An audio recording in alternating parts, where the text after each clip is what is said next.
musulmane jusqu'en 2004. Et un vendredi matin, j'étais habillée en boubou, basinge. Pour moi, à 13h, je vais aller à la mosquée. Et je suis entrée dans un magasin au Vallon pour récupérer mes photos. Dès que j'ai fini, je voulais sortir. J'ai senti qu'il y a quelqu'un qui me regardait. Je regarde, je vois le tableau de Jésus avec les mains comme ça. Et j'ai commencé à pleurer. Je ne pouvais pas sortir du magasin. Je me suis retournée, j'ai demandé à la dame, c'est quoi ça? Elle dit, c'est Jésus. Elle dit, mais quelle est mon histoire avec lui? Moi, je suis musulmane. Mais je n'ai pas pu sortir du magasin. Mon cœur a failli sortir. Je lui demande c'est combien, elle dit 80 000. Je dis, mais je n'ai pas 80 000. Elle appelle sa patronne, elle explique qu'il y a une histoire bizarre ici, une musulmane. Et ce n'est pas son problème avec Jésus. Mais il faut diminuer. La dame dit, bon, 70 000. Je dis, tu vois, je ne peux pas sortir, je ne sais pas ce qui se passe. Mais tiens mon sac, la clé de ma voiture, mes pièces, j'ai pris ma carte magnétique, je suis allée au guichet. J'ai pris les 70 000, je suis venue lui donner. Et j'ai pris l'image de Jésus, j'ai mis dans ma voiture. Il me dit, mais au travail, mes collègues, quand ils vont voir, qu'est-ce que je vais dire? Il dit, non, je vais leur dire que c'est pour quelqu'un. À chaque fois que je travaille, 30 minutes, je vais regarder pour voir s'il est encore dans ma voiture. Arrivé à la maison, j'appelle le gardien, je lui donne une pointe à cire, il dit, il faut pointer. Il me regarde, il ne comprend pas, parce qu'il sait que je suis musulmane. Bien sûr. Il a même pointé. J'ai dit, moi je ne te connais pas, je suis musulmane. Oui. Si tu veux que je te prie, on me dit il y a catholique, il y a protestant, il y a quoi, je ne sais pas. Toi-même, il faut réagir. Donc je ne priais plus. C'est 4 ans après qu'il a réagi en passant par une femme. On va glorifier le Seigneur. Ma soeur, ne parle plus. Ne parle plus. Laisse ça comme ça. Non, laisse ça comme ça. C'est bon. Ah. D'accord. Père Joie, on écoute la suite du témoignage. La Vierge nous réserve des surprises. 2 minutes. Mon témoignage, je l'ai rendu une seule fois à Issia. Je ne l'ai jamais rendu à Abidjan.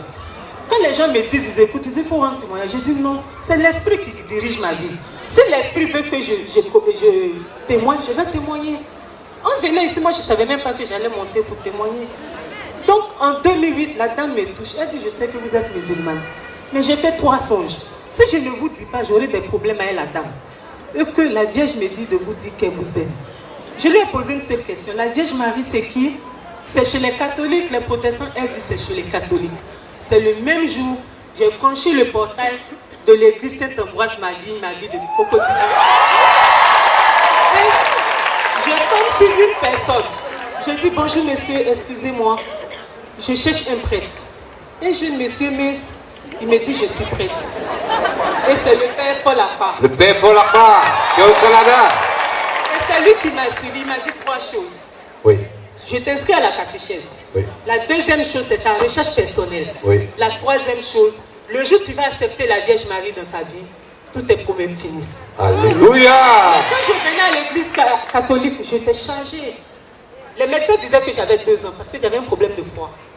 Ça fait 8 ans que je ne faisais pas de règles. On va acclamer le Seigneur. C'est bon, il faut plus parler, c'est bon. Ok. Donc, quand il m'a inscrit, j'ai fait la catéchèse. J'ai mes collègues même de la catéchèse ici.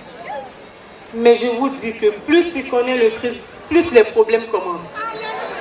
En plus du problème du foie, les règles qui ne viennent pas depuis des années, divorce. Pour un examen banal, le médecin me dit, ah madame, vous avez un sérieux problème. Les plaquettes de sang chutent. Vous avez 2 ans à vivre. J'ai commencé à rire. Il dit, vous riez? Il dit oui. Parce que je ne peux même pas faire de traitement. Parce qu'il me dit, c'est un traitement à vie. J'ai dit non. J'ai tout affronté. Mes parents sont musulmans. Mes frères et soeurs, nous sommes 37 enfants. Ils sont tous musulmans. J'ai affronté tout ce regard pour le suivre. Tu ne peux pas m'abandonner. Alléluia. Donc, j'ai commencé à prier et en 2011, j'ai été baptisée. Après mon baptême, en septembre, je partais au travail. Le père Paul Apa me dit, fais les messes tous les jours à 6 h sur ma paroisse. Après la messe, il y a le père Bengui qui a pris la parole.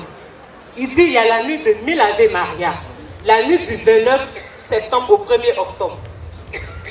Je me suis mise à genoux. Il dit, tu vois, maman, moi je ne te connais pas.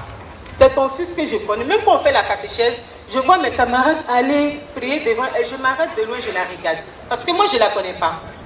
Donc, je veux faire 1000 Ave Maria. Peut-être que tu vas me comprendre et puis il y aura cette dévotion. Et je suis allée au travail. Quand je suis revenue le jour, j'étais épuisée. Je me suis mise à genoux. Je dis, moi, si on fait 1 grain, 2 grains, je vais dormir. Je suis épuisée. Mais si tu me communiques la grâce de ton fils, je ne vais pas dormir. Je suis allée faire 1000 Ave Maria jusqu'au petit matin. Je n'ai pas dormi. Le père a dit, écrivez 2 intentions.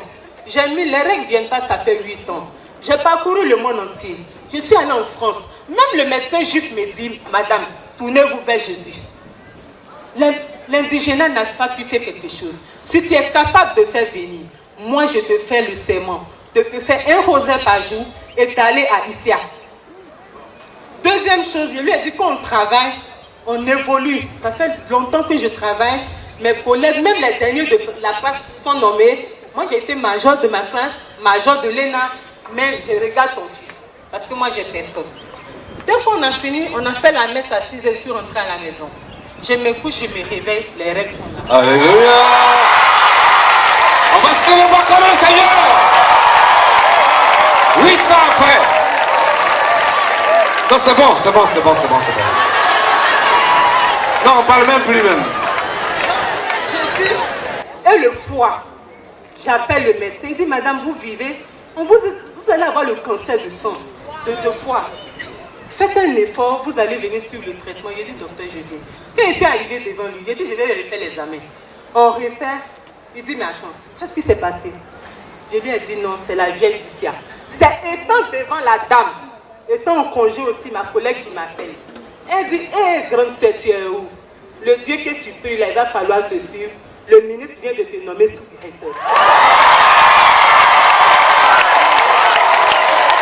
Donc, c'est pour vous dire que mon histoire est liée aux icônes de Jésus, à la statue de la Vierge. Donc, depuis que j'ai exposé, vous pouvez demander à ma voisine, j'ai commencé à supplier l'Esprit Saint.